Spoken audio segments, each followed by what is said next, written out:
paranormal. It surrounds us. It's everywhere. Tonight, you will hear from the people who live and work within these highly active locations, all in the efforts to discover America's most haunted. With your host, ghost hunter and author, Dan Terry.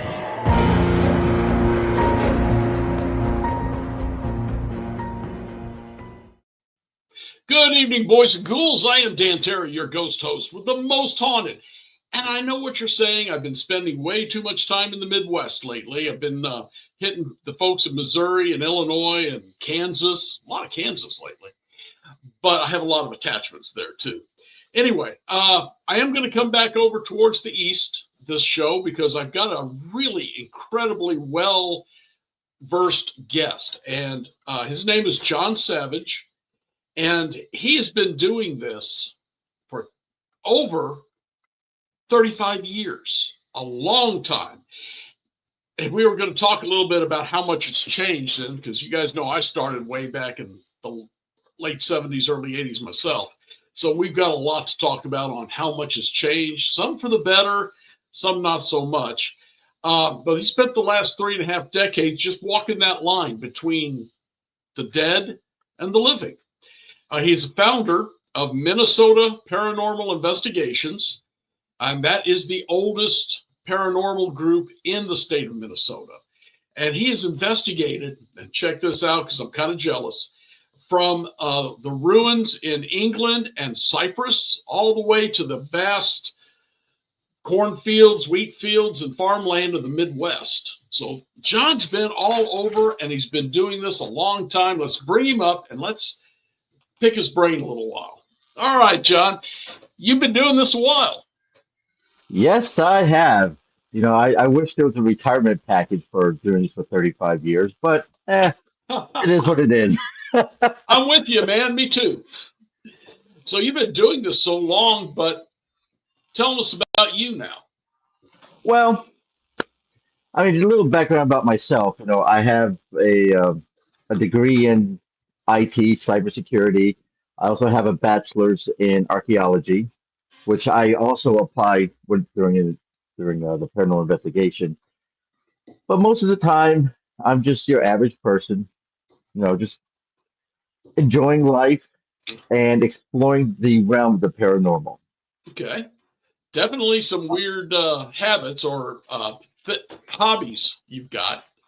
Yeah, I mean, I do that. I do storm chasing in the spring and summer. I just like to have fun. But I got into the. Yeah, go ahead. No, I was just going to say the people out there who spend $600 for a titanium golf clubs thinks we're crazy. Nah. I'd rather spend $600 on a new metal detector and go relic hunting here in Virginia. Well, anyways, go ahead and tell us about it. So, people ask me why am I into the paranormal? What got me into it? And it's not because, I had some spooky experience. That seems like everyone's go-to answer. I live in a haunted house, which I did back in Minnesota. Mm-hmm. But for me, it was more of a deeper question of, is this all that I am? Is there a life after death? Okay. I needed to explore that and kind of square it off with my religious beliefs. So for me, the first couple of years of my journey was more of learning about the afterlife, learning not to be afraid of it, because a lot of us are afraid of death. Yes. I mean, none of us want to die. I want to live on forever and irritate my poor wife, but it is what it is.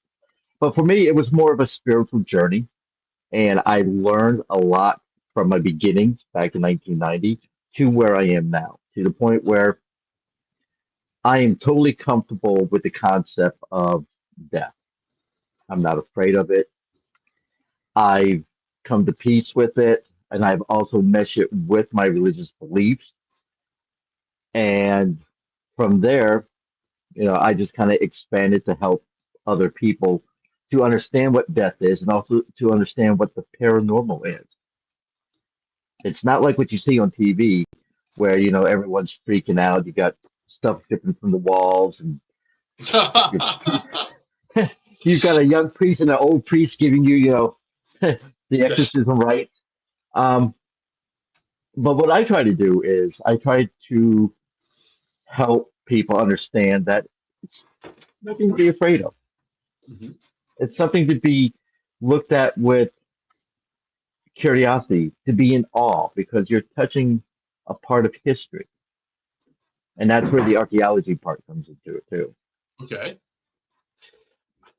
I have said in the past, and maybe you'll agree, maybe not, but people like us, we have more faith that there's an afterlife than a lot of preachers and priests and clergymen, only Yeah. because we've seen it. We don't know what it is. I don't know what's on the other side, but there's definitely something on the other side. I've seen it and I've talked to it. Yeah, I mean, there is so much misinformation about the afterlife, especially from the religious point of view, especially, with Catholics and stuff. They say that, once you're dead, you're dead. You go back to earth, the dead know of nothing. Where, and that was my biggest fear is, if I die, it is that it. What Yeah. I've learned is that the conscious actually continues on a different level.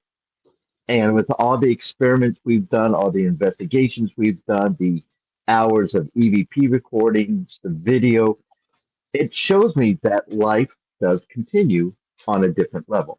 Hmm. We may not remember it the way that we want to remember it.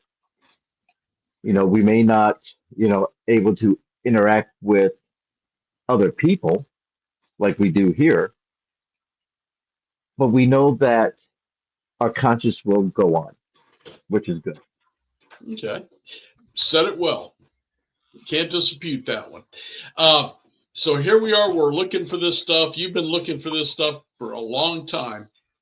You come up with some conclusions, but what led you to say, all right, we will continue? Well, we had this one case in Minnesota, and it's a place called Murphy's Landing. Murphy's Landing is now a county state park in Minnesota. And what they did was they took homes throughout Minnesota, brought them to this location, and made a fictitious town, kind of like Walnut Grove.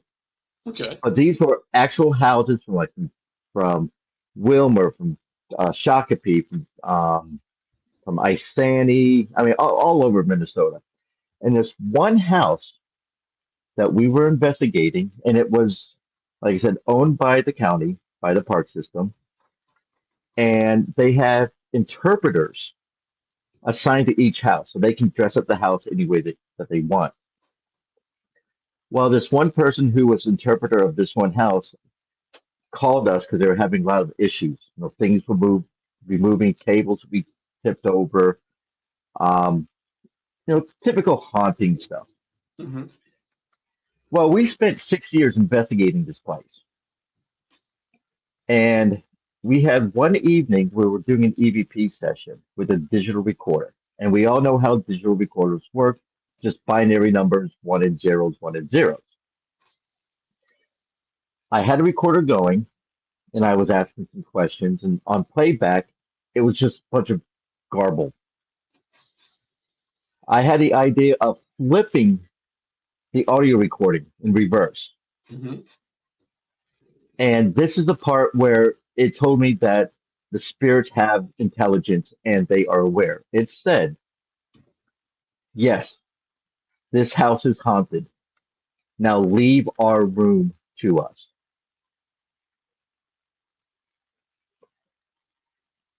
That right there cemented my theories of the afterlife, that Hmm. there is awareness. They know what they're doing. They can interact. They can tell us things, especially in a long sentence like that. I mean, most people, when they do EVPs, Yeah. it's like, one syllable, yes, no. This was a full on sentence. And since then, it's like we're good to go. Hmm. You know, it was just awesome. I'm still flabbergasted to this day. This was about 20 years ago. Yeah, that's an awesome one. I mean, you catch something like that. They have not only intelligently answered your question, but explained what they want in return. You can't get Oh better yeah, than that. That's beyond no, Class A. That's Class and 1A. I mean that was an investigation. Like I said, it was 6 years. And when we do an investigation, we it takes us minimum 3 months to do an investigation. Okay. I'm a big numbers fan. I love data, and I can't go into a location and within an hour saying, "Yep, your house is haunted." You just cannot do that. Okay. So I have to I have to do at least 90 days before I can tell someone, yes, your home is haunted, and here's the evidence and the proof why we think it's haunted. Okay. You So, and I but yeah, Go ahead. go ahead. You and I talked earlier about the changes, and as I said then, and I'll say it again for these folks, when I Yeah. started way back, um, I had a film camera, which means I don't take a lot of photos because they're very expensive, and an Mm-hmm. old cassette tape recorder about that big. And when the batteries were dead, it was time to go.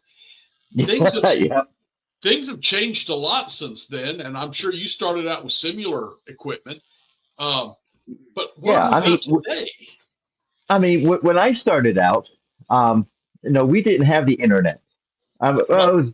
The internet was just coming about back in the early 90s.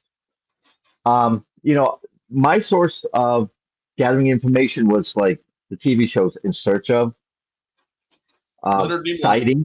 Yep, Sightings, um, Unsolved Mysteries. I still have Robert nightmares. Stack, he was good. Yeah, especially when I hear that intro to the show, I stop and go, "Oh God, here we go." Um, so and then books. That's Yeah. how I got started.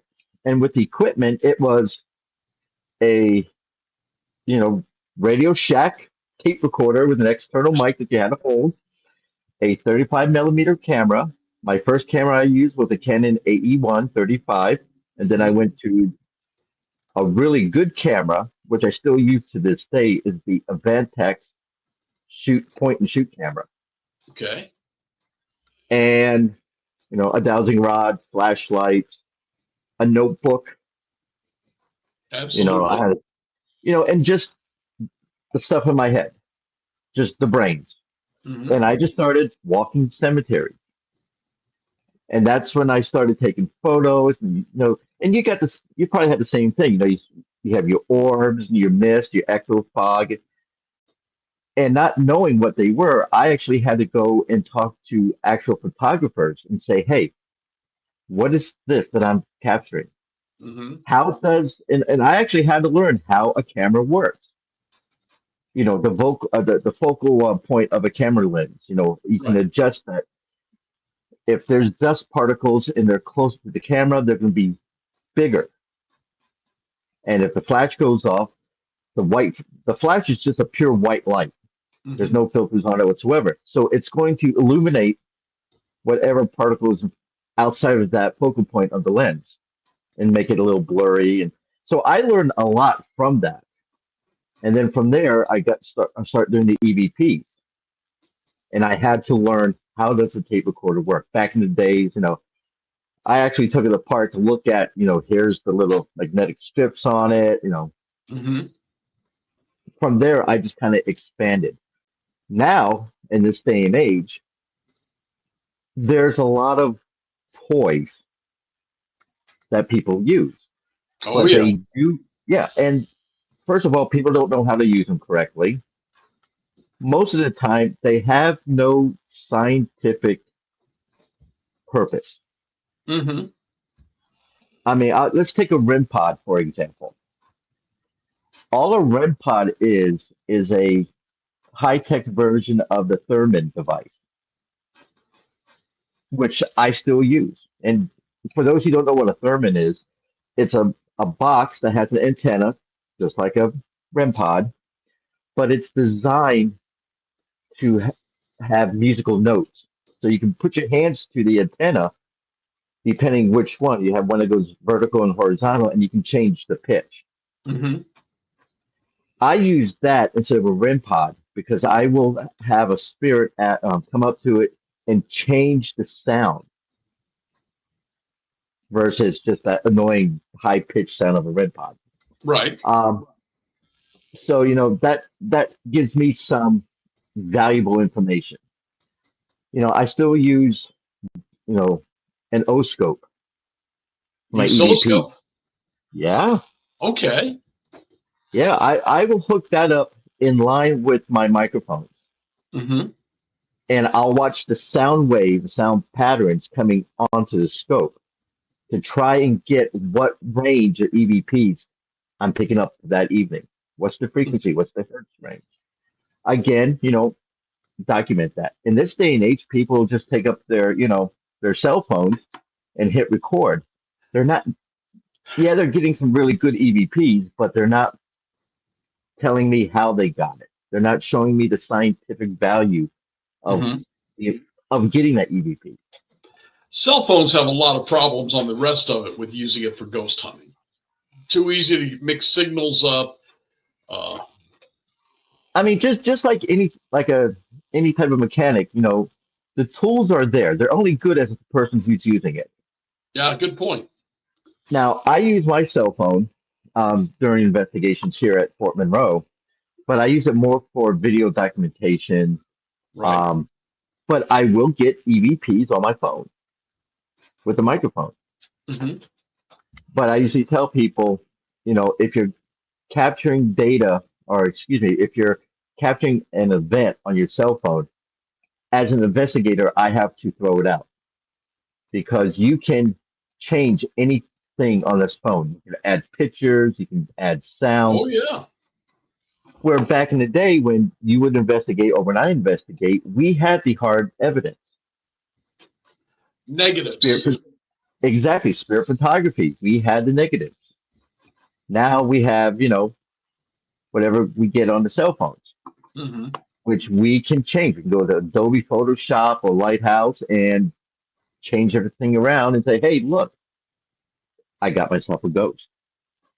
And everyone will believe it in this day and Yes. age. Now with AI, because I'm kind of playing with AI now to see how we can use that for paranormal investigations. And Okay. I'm still kind of working with some ideas. I haven't really sat down and wrote my thoughts out for it, but I think AI can play a part in the paranormal world. Maybe with EVPs, enhancing the audio, or even doing real time EVP, where probably back in the day, you might remember this. We had a program called Dragon, where it was a speech program. You hook it up to your Hmm. computer, you talk into it. If we took that concept and add AI to it and hooked it up to a microphone to a laptop, would it begin to transcribe an actual EVP? I think it could. And if we can figure out how we can set a response back, we could almost have a two-way ITC communication setup, which would be awesome if we could do that. But again, that's just something brand new. It's a new theory. I'm still kind of working out the kinks in my head of how I would actually do that. It's hard. I can understand because you got to almost make it lie proof. Exactly. And that's really tough today. So, Oh God, yeah. But the well, other thing look, that's changed. Oh, go go ahead. ahead. No, please go ahead. Oh, I said the other thing that's changed is and I'm going to say when we started, because we're basically within the time frame of Yeah. starting out. From the early '90s to now, the biggest change that I've seen, and not for the better, has been a lot of the paranormal shows and social media. Yes. I have seen this on YouTube, TikTok, Instagram. People just going in, not knowing what to do, and just causing a mess, either for themselves or for the clients, because Hmm. they don't know what to do. And what I usually tell upcoming investigators is that as an investigator, you have to wear many different hats. You have to understand the technology that you're using. You have to explain it to the client, and this is more for doing an investigation on a resident. Um, you have to do your research. Um, you have to also know when you don't know what you're doing. You have to Yeah. say, you know what, I can't do this. I need to talk to other people. And unfortunately, in this day and age, a lot of paranormal groups do not associate with other groups. They are afraid to share that information or to ask Hmm. for help. And when I was And doing then, this, anytime I'd come across anything that was even possibly demonic, I'd help call for the experts. I knew people who could do that. It's your case yeah, now. I'll do anything I can to help, but this is beyond me. you see, the first thing that an investigator should be is almost like a counselor. Hmm. We're being called into a house where the clients are being tormented. They are scared crapless. Our job is to take away that fear, to give them tools and the understanding of what is actually going on. Now, I've seen a lot of videos where kids, and I'm talking about this next generation, 20-year-old kids, Uh-huh. going in and they're just stirring the pot. They're being confrontations to the entity, they're mocking it, they're provoking it. Bad thing to do because at the end of the investigation, you get to go home and the clients are the ones who are going to deal with the after effects Hmm. of your messing things up. So goal one is sit down with the client, explain what's happening to the best of your ability. When we do our investigation, we include the clients Hmm. because it's their house. Yes. The spirit or a ghost, because I have two definitions for those, they will listen and respond to the clients better than to us strangers. They're going to look at us and go, "Who are these clowns? Right. I'm not going to listen to them."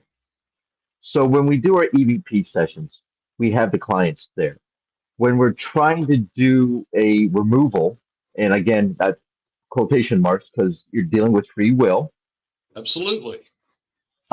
we explain to them, they may leave, they may not leave, and we have to give them explanations on why they won't leave.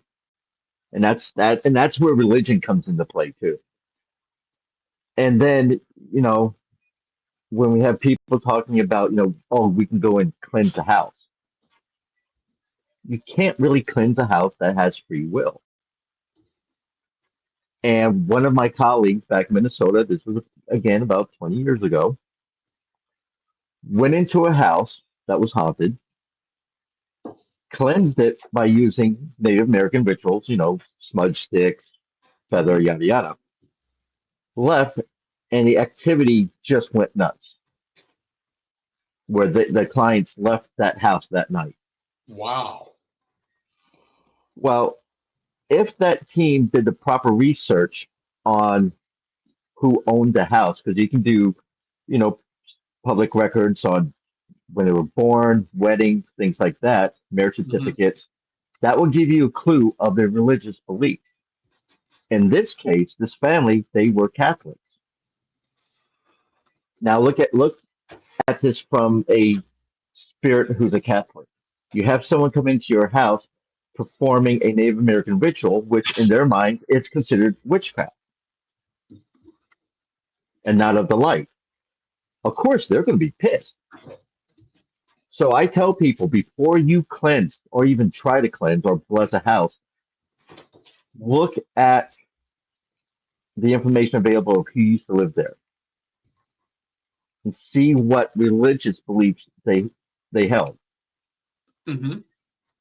before you do anything, because you can make it and you will make it worse. That's well said, and I can't disagree with that at all. We've dealt with that.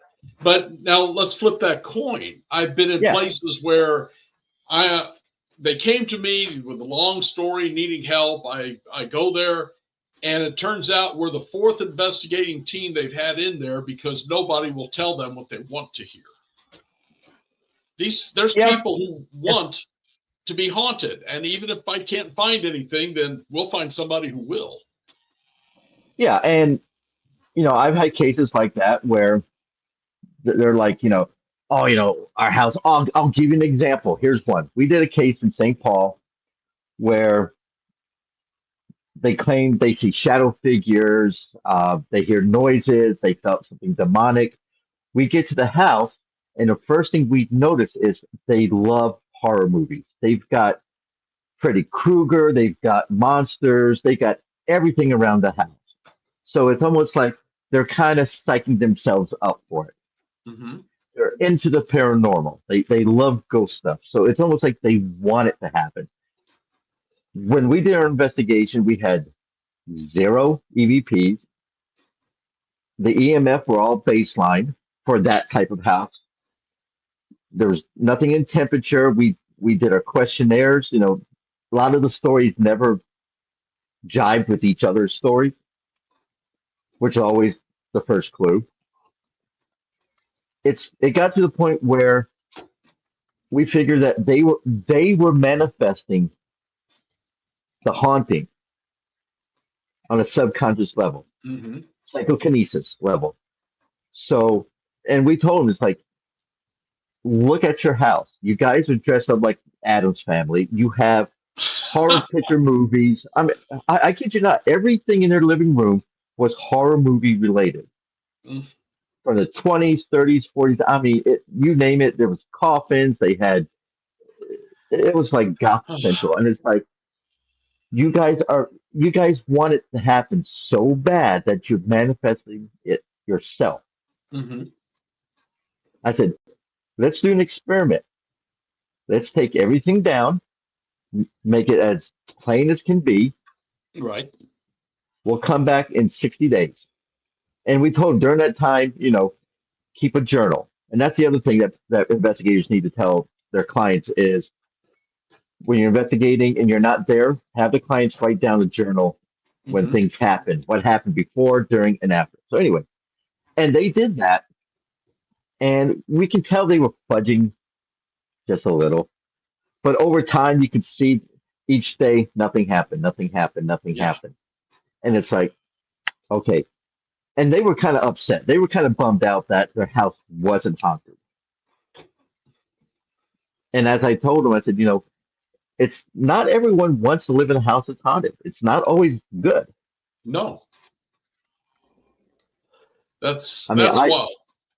I had my butt handed to me on one case.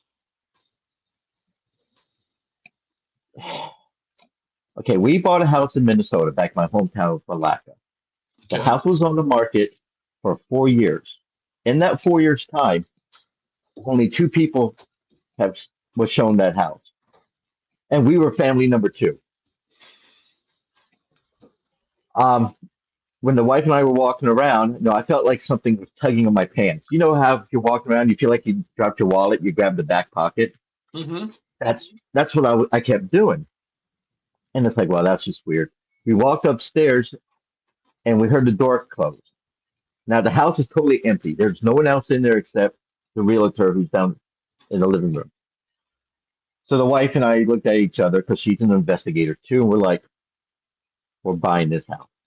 Uh-huh. And we had a lot of cool things. And I'll have to send you some photos of some of the stuff. But it would actually move furniture in our house. It would stack stuff on chairs. I've heard of that. I've never seen it. I've never seen it until I moved into my old house. Uh-huh. And I mean, we got it. We got the guy on video of what he actually looked like on video camera. So Wow. I had to do the frame by frame. And when we saw his face, we looked. We went to one of my books. We had the history of Malacca, and we found one of the founding families, and it was the exact picture of him. Okay. And it's like, great, we know who he is. His wife was there. We lived in perfect harmony, except when they take my car keys and show up three months later. Um, so anyway, so one evening, we noticed the activity in our house shifted, not for the good. Okay. We noticed that on the second level in my son's room, the room was always messy, but he has he's has autistic abilities and Asperger's and OCD, and his room is always clean. But Hmm. we've noticed there's stuff on the floor. Well, we noticed that his personality began to change. He would say things like, there's a kid in my room. He's making me angry. He won't let me sleep. And it's like, okay, we're not getting any of that. We don't know what this is yet. Yeah. Then one morning, I went to work. My wife picked up the kids, took them to school. She comes back. It might be like 10 minutes round trip. From the back door to upstairs, it looked like someone came in and ransacked our whole house. The rooms upstairs were emptied out in the hallways, beds were flipped, our pantry was torn to pieces. We had um, mashed potato flakes up and down the staircase. We had syrup splattered on the walls. The pictures were down, and written on one of the walls were the words "Get out." We thought someone broke into the house. We thought, someone's playing a mind game with us.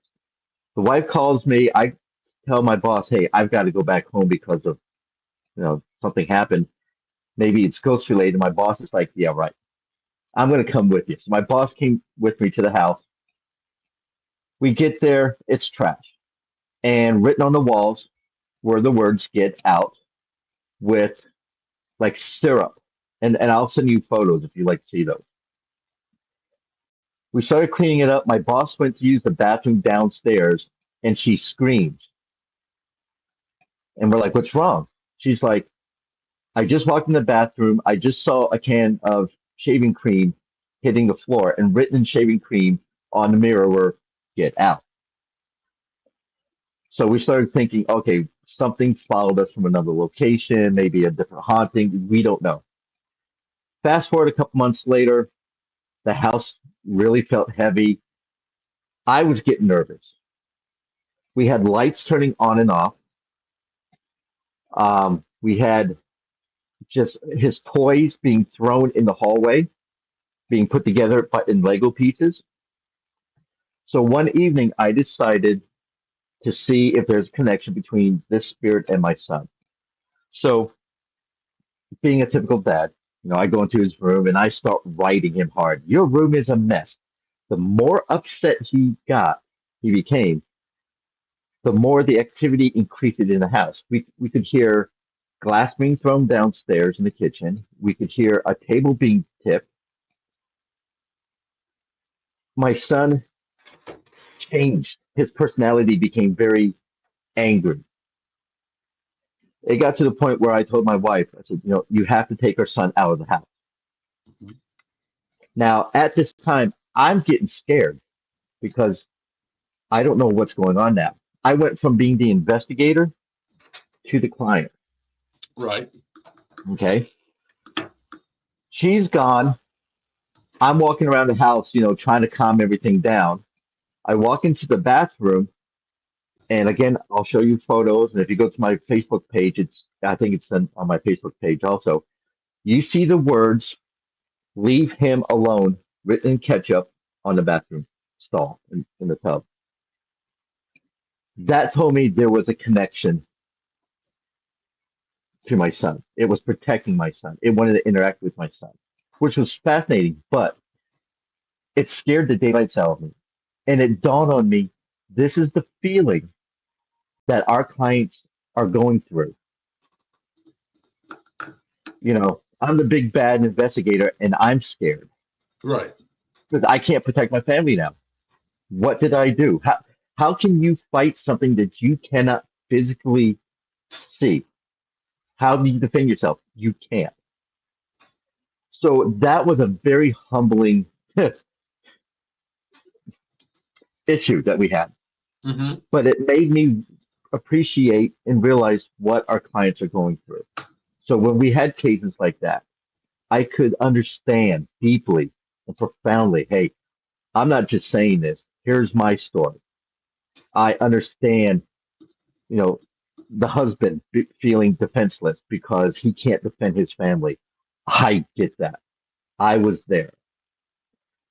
So from that point, I developed tools and techniques that people can use to calm the situation down, to be more educated that, you know, you can live with a spirit. Just don't pick a fight with them because in the end, you're going to lose. So, Okay. John, I need to step away. We got a commercial I got to go do, but when we come back, I got a couple of questions I want to ask you about that story. So yeah, hang go on for ahead. just a second. I'll be right back. Okay, that story you got to me. It's that kind of thing. I had a ghost in my house back in New Haven, and he liked to hide things, but I yell at him, and they'd show up in weird places immediately. Uh, but that one's got me, and I got a couple questions to ask, and I'll bet you have some questions too. So let me try to answer a couple with this. The new book, How to Research a Haunted House by paranormal investigator Margie Kay and professional researcher Violet Wisdom, is now available from Unex Media. This one-of-a-kind book explains how to do research on a house with uncommon methods and resources used by historic home researchers, and how to determine who may be doing the haunting and why. How to Research a Haunted House can be used by homeowners, renters, investors, and it should be in the library of all professional paranormal investigators. Get this unique book at unxmedia.com or amazon.com. That's unxmedia.com or amazon.com. The Unex Network presents a health and wellness spiritually based brand of hemp-derived CBD products made by Hopewell Farm in Harrogate, Tennessee. We apply our Cathara energy work with all of our plants and products. Our products made in small batches with only 2 ingredients of pure hemp, full spectrum crude oil, and coconut-derived MCT oil. Third-party lab tested for potency and legal THC levels with 6 strengths of 1 ounce oil to choose from. Know what you're buying and get what you pay for from Hopewell Farm. Applied directly to a specific area, Hopewell Farm topical salve in 1 ounce and ½ ounce sizes, made with pure hemp crude oil, comfrey extract, and all natural ingredients. Find the Hopewell Farm link and coupon code on the Unex Network website at unexnetwork.com. That's unexnetwork.com. All right, friends, we'll talk at the end, of course, as we usually do, about joining the Unex Network. But I want to get back to John because this story triggered an old memory. And John, I'm going to go back into the 70s, maybe even to the 60s. But back in the 70s, when we were first getting involved in this sort of thing, and if the only way you could research it is you had to know the Dewey Decimal System at the library. And you couldn't just type it on the screen because we didn't have screens like this. But I remember reading a book, and part of it talked about the poltergeist phenomenon. And it said, especially young girls, but sometimes boys too, would actually create a vortex, like a whirlpool of energy that damaged, that moved things, and did all of this. And it's odd that this happened when you put pressure on your son. So could that be it, or did you find another answer for this? Yeah, what you're referring to is psychokinesis PK, where during a poltergeist activity, it's usually centered around the agent, which is usually a child, more likely an adolescent female. Right. But it can kind of go over to the male side too. But in this case, it was tied in to another spirit. Okay. Because there were times where he'll be in his room and he'll come running out saying, screaming, "There's something in there!" And the wife would go up there with the camera, start taking pictures, and things would be tipping over. In fact, there's one time when I was upstairs on the second floor, and I was standing outside in the hallway, and you heard a thud, and you could just see like a quick image just drop just like that. Whatever it was in there took a can from our pantry of corn and dropped it from the ceiling onto the floor in his room. That's pretty powerful. Yeah, I mean, it would move. I mean, this thing would move furniture in the house. Hmm. Again, I was fascinated because I am a paranormal investigator. It's like how can it do all this? How can it move items from point A to point B? But then again, if it can do that, what else can it drop on my family? What Right. harm can it do? So after a while, once we acknowledged the spirit of the little boy,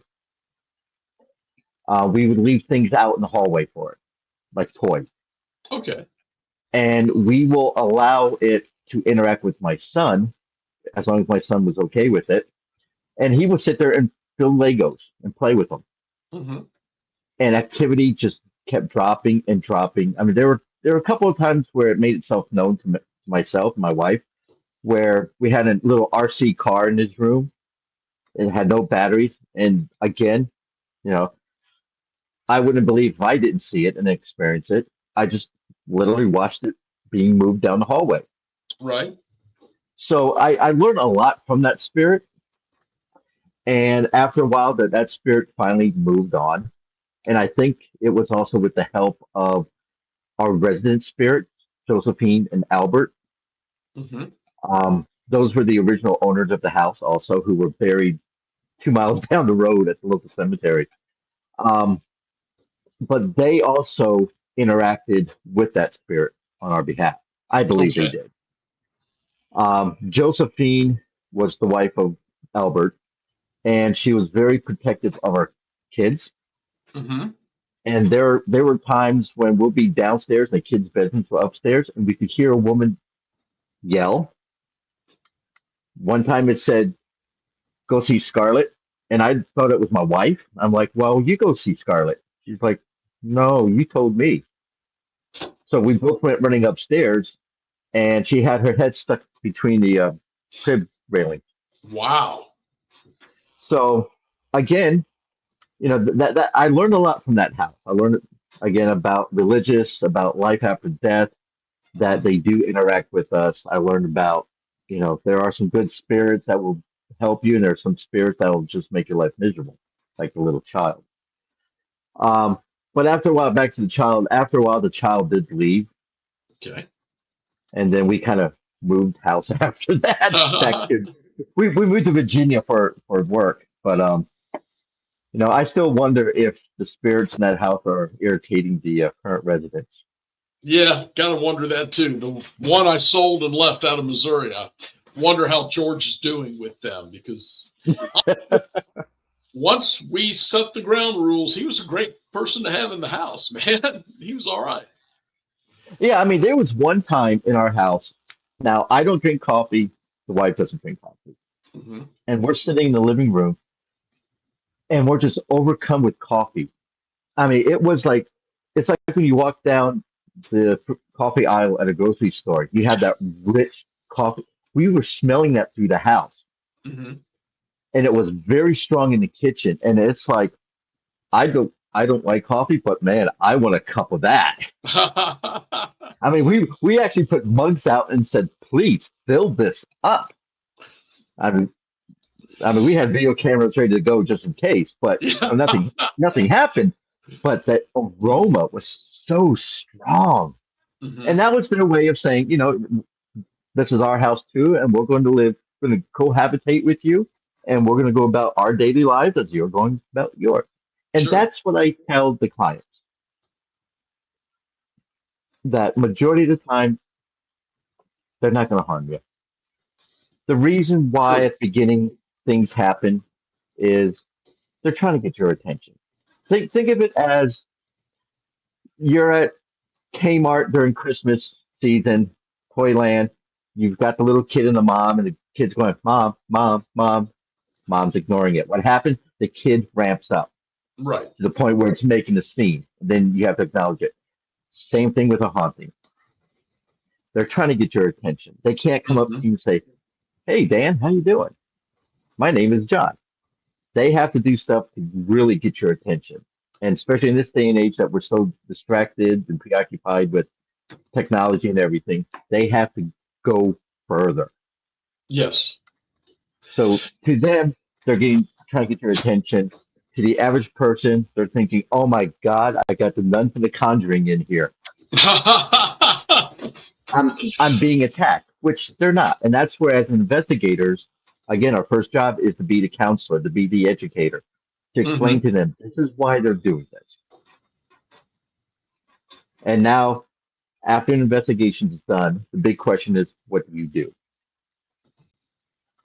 I usually tell people I'm not a fan on cleansing a house Okay. because you're dealing with free will. And my belief is that people return to their homes because it's a place that brought them joy.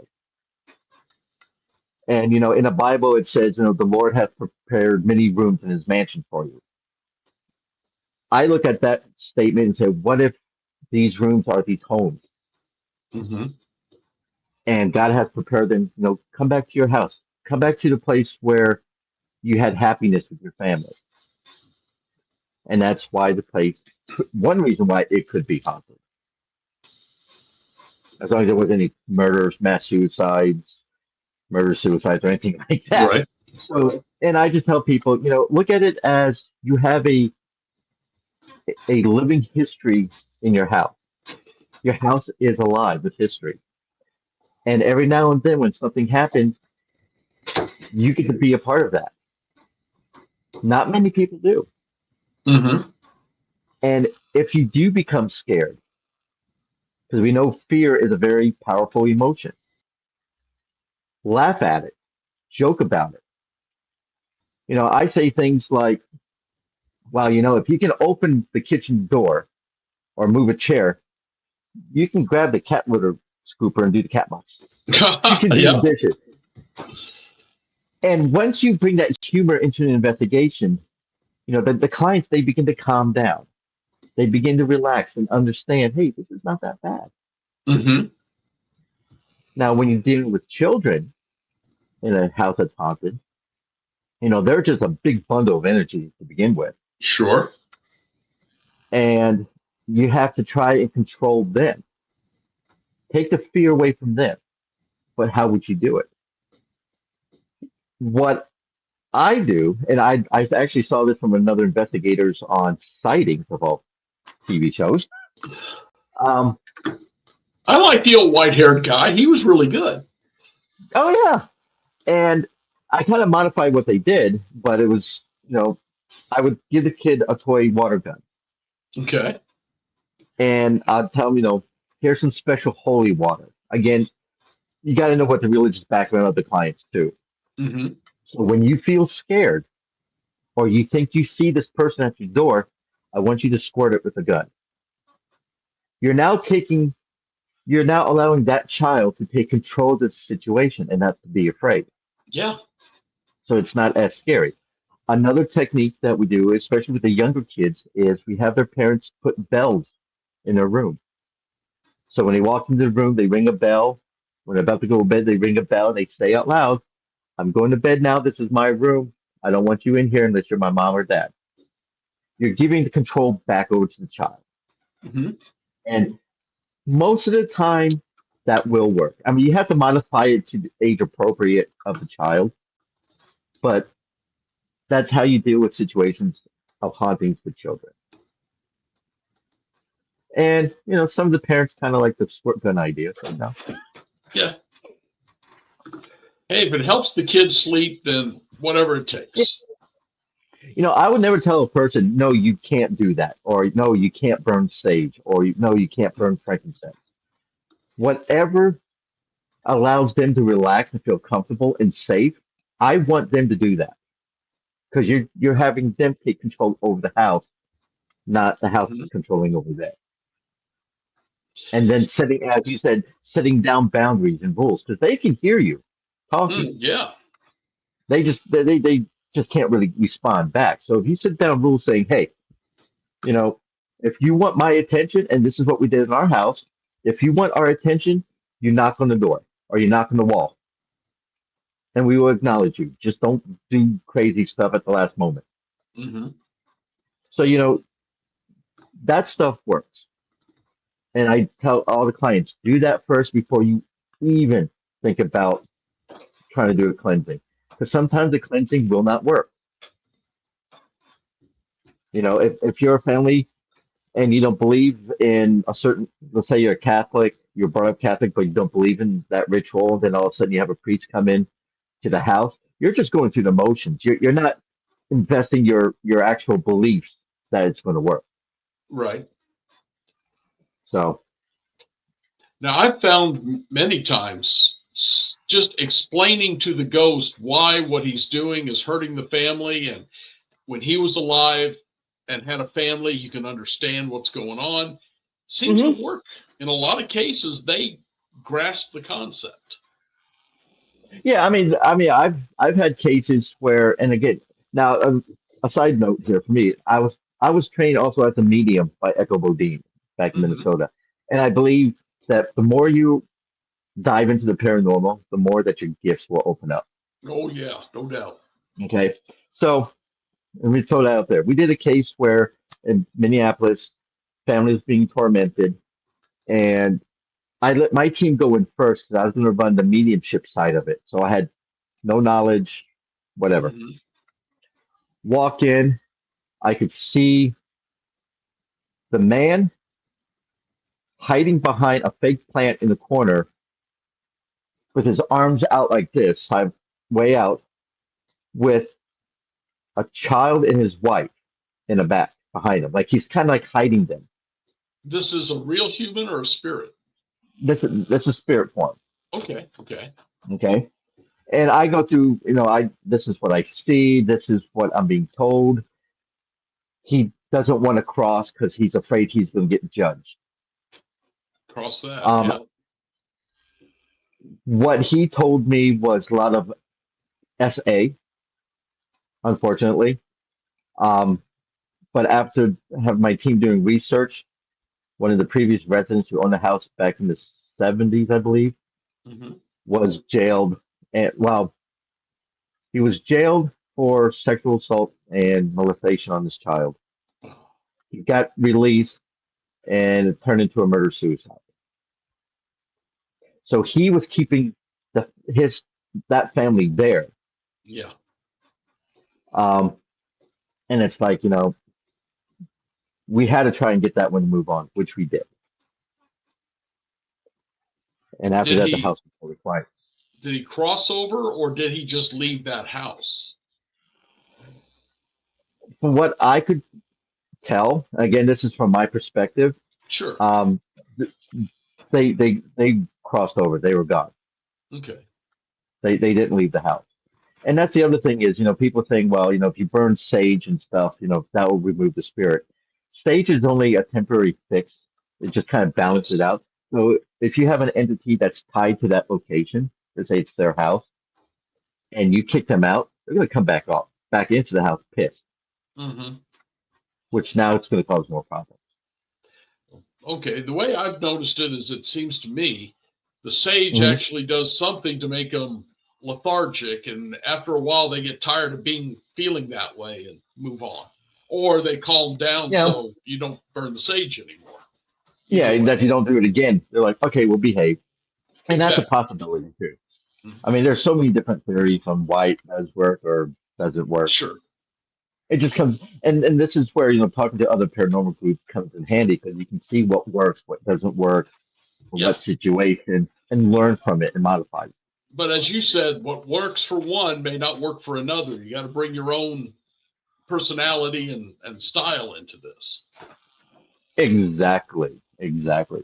So So yeah, it's been a fun journey. it has. Hey, John, I hate to say it, but I am really low on time here, so I'm going to have to move along. But man, you've been intriguing. It's like talking to me, only more educated. Yeah, I wouldn't go that far, but okay. Thank you. No, but thanks for coming on, and I hope I can get you back here because just Anytime. talking to you, well, all I can say is a lot of the teams and the ghost hunters I have interviewed do not have your background and knowledge. You know, like you said, they go in with the toys and look, I'm a ghost hunter because the bear just went off. Yeah, But no, you're not. there's more to it than playing with electric toys. Yeah, you're dealing with a client, you're dealing with other people's lives and their well-being and their mental health. Yeah, as Like well I said, as sometimes spirits who are confused and lost. yeah, and we're there to help them too. Absolutely. So, all right. Well, thanks again, John. Hey, hang on. Don't leave. Thank you. I need to chat with you a little bit after the show, okay? Yep, But we'll talk to you again soon, buddy. Appreciate it. yep. And just remember, no case is closed to an open mind. I like that. That's good. Talk to you in a minute. All right, friends. I know, boy, running low on time. Just want to remind you for the UNX Network, you go to unxnetwork.com, drop down, you can join up. And there's so much you get out of it, aside from all the shows, which you get anyway. And guys, if you ain't been on the UNX Network lately, a lot of changes coming after January, a lot new shows, more shows, but we still have Michelle Roos out of Iowa, Nebraska area. She does similar show to what I do, but with totally different guests. And I think she's recently been over in Ireland and Scotland doing a lot of investigating. We've got Bigfoot people. We've got UFO people. Any topic you want is there. Just have to go check it out. And also, after you've joined, you get access to the newsletter, which comes out several times a week. Tells you what's going to be on the show, what's going on with the world in the paranormal field. And also, you get the blog. And the blog comes out and tells you new stories. We were on top of the Tic Tac incidents when the Navy finally admitted to that. Winged humanoids seen over Kansas City and Las Vegas. Other UFO stories, Bigfoot encounters, ghosts. We got it all there. And you also get the magazine, which comes out every other month.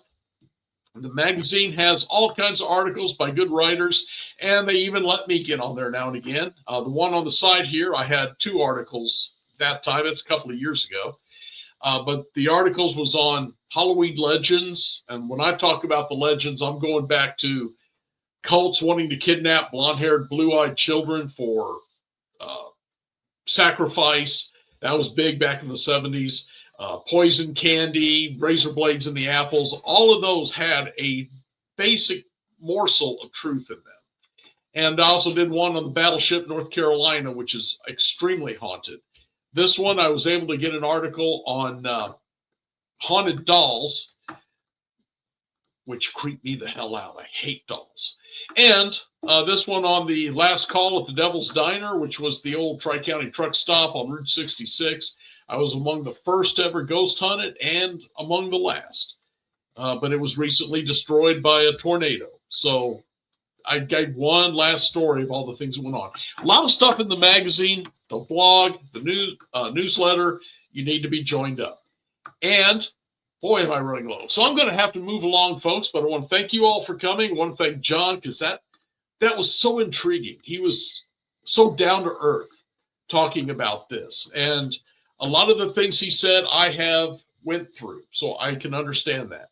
And what I want you guys to do is stay safe, enjoy winter now that Halloween's over, and I guess stay spooked. Good night.